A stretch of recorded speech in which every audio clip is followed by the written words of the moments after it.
So 24 December pandifona audio irimo. Hello mamukasema ishipa ndikatamuka zvikanzi ndanda kungoti ndini mwana ku DNA. Ndikati ngwani mamba akakuti zvisi zvamari ngatidzoke kudare tiende kuma DNA zvikanzi manje ndisikuda izvozvo. Ndazvi privacy ne family yangu. Amai akagara vachikoramba kuma DNA ndakabvira mwana kachiri kadiki vaikoramba tisati yakuno kwa mambo zvese zvavo. Saka ine ndakazoona kuti inini ndiri kutokorwadziwa. Kuda peace of mind. Ndokwa ndakazotora mwana akauya kubhindura musi wa 21 February. Ndikatoenda naye kuna jindwa tinacho mugabe anoshandira ku clinic yekutroche. Marizalts akabuda. Akakupa go ahead yokuenda ndiyaniko kudare kunotirisa takakutongwa waifana kudzoka kudare takakutendera tairamba. Iwe wayaburitsa sei? Ayo saziwa mama. Aya ashanda. Kuteerera kaunzwe nawe. Izvi bribe izvi makabhadhara naizvo natina shemugabe. Mukatora mwana asiri yakagare wati.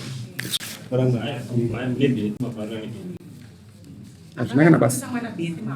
Bethi munotora rimwe nyika ine yakasununguka naisi madzimambo takapiwa nasimba na president otora. Ini chaenda kutoresa bethi. Atidaro tinoda kutonga vanhu zvakanaka vakasununguka. Tiri kuti isusu kana vanhu vasina kugutsikana mudare tokupai munhu mupi. Muno mupurisa womuno munoenda kuna tina shemugabe. Kwete kuenda kuna tina shemugabe uri wani. Wazvona? Feeling unsafe? Don't let fear control your life. ZC Security is here to protect your peace of mind. Our expert team offers a range of services, from advanced alarm systems to trained security guards, safeguarding your home, business and loved ones. Call ZC Security today on the numbers on the screen. ZC Security. Stay secured. Stay assured.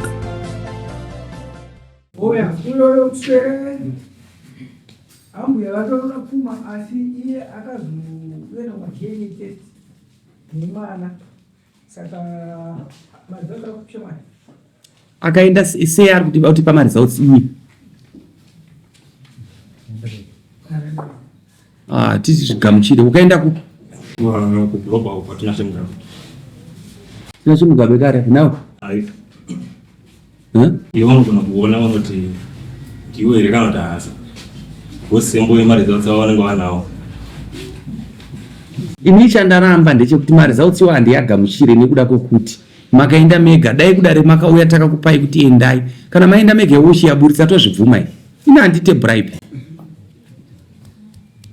Ndipano nyaya yangu.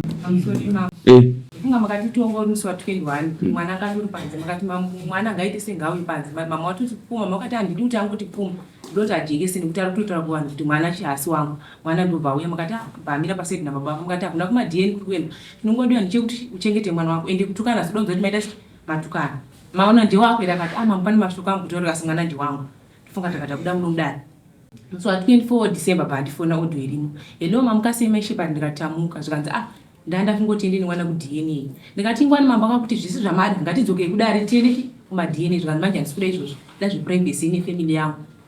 Ndikati manje hakuna zvakadaro zvikanzi kana nhasi chaiye imi mukuda zvema DNA ndikati handisi kumboramba asi chandikuda ndichingoti ngatiende ichi kudare toita nemupurisa wamambo zvikanzi imi mukuda ndikati alright ndichifuni ndinoda ndafona ofisa chigwandi ndifunga ndima akaita kesi yangu ndafona nansi ndisikira chipikisa kuti mambo funga kamuti mwana asasi kugutsikana asi ndoda kuti mufone munhu kuti iye ali inge kuma-DNA ndoda naimvropo yacho takufunga pamufonera vamufonera apa hatina handikukwanisa ofisi wanokubira ndachida kuti ndikoita zvefamily yangu vakati ma-DNA haitese aarambidza wandifona bheki vatando zvataura nekuti namina akazokufona ndikati inini angoti tanzi ndichakufoneka ndadawo ma-DNA funga nge 24 December up to now haana paakazondifona kuti handishi ma-DNA nomwana. Taura musoro wemama. Amai akagara vachikoramba ma-DNA ndakabvira mwana kachiri kadiki vaikoramba tisati yakuno kwa mambo zvese zvavo. Saka ini ndakazoona kuti inini ndiri kutokorwadziwa kuda peace of mind. Ndokwa ndakazotora mwana akauya kubhindura musi wa 21 February. Ndikatoenda naye kuna jindwa tinacho mugabe anoshandira ku clinic yekutroche. Marizalts akabuda musi wa 17 March. Nawe teerera ndiri kubvunza kuti akakupa go ahead yokuenda ndiyaniko kudare kunotirisa takakutongwa waifana kudzoka kudare takakutendera tairamba. Iwe wayaburitsa sei? Saziwa mama. Aya ashanda. Munzwa zvatiri kutaura. Haashande torwa kana uchida izvezvo. mwana wakaenda ndena kwasiri hatigone kusangana pakati nechikonzo. No, teerera kaunzwe nawe izvi ibraibu izvi makabhadharana izvi natina shemugabe mwakatora mwana asiri yekarudare wati hazvinakana basa bethi munotora rimwe nyika ine yakasunungukana isi madzimambo takapiwa nasimba napurezidendi otora ini chaendo kutoresai bethi hatidaro tinoda kutonga vanhu zvakanaka vakasununguka. Tiri kuti isusu kana vanhu vasina kugutsikana mudare tokupai munhu mupi munomupurisawo muno munoenda kuna tina shemugabe kwete kuenda kuna tina shemugabe uri wani wazvona unoda kuti orit ndokumbobvunza mubvunzo rumwe chete hauna kurara naye ro wairara naye uchiti kura nani teerera ndoda kubvunza ka wairara naye uchiti kurara nani noka teerera wairara naye uchiti kurara nani waitira pai pindura waitira pai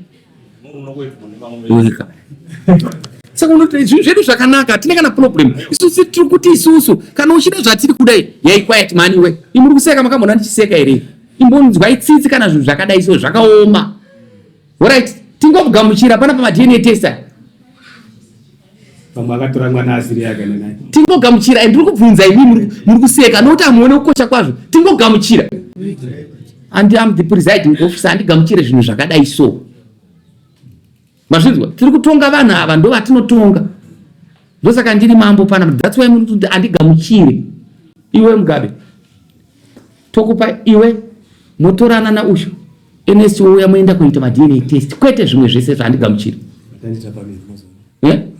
pana panoita tsvaga mari sofa handina but ndokotenda mambo nezvamaita taunasofamba zvakanaka maziso unasobuda zviri pachena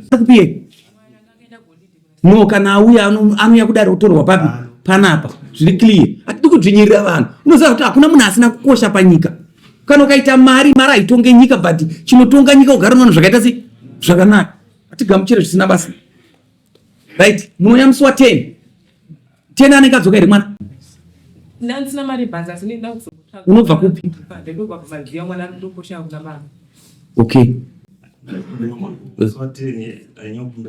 chiti padheti iwewe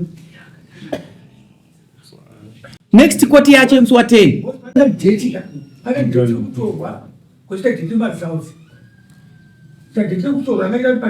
next time kana vese vakagara mumashure mukauya nemadna test yorudzi ndinobvarura handigamuchire ndoda zvinhu zviri kiri handiona kuti zvandaita vanhu vauya paipaita vati vhurai inini kwete inini vavhura tagutsikana test kwete izvi zvokutengana izvi pamusoro imambo saka dna payakaitwa yakatosvika kumaraini vakaudza vanhu vakasvika mandiri vatotaura nababa wemwana vari kutoti ndiwo baba wemwana noteerera zvandataura zvakakwana ayo makuwa handiteedzere that's why ndakanzura zvinhu zvaakataura izvokutamba chokwadi chatakuita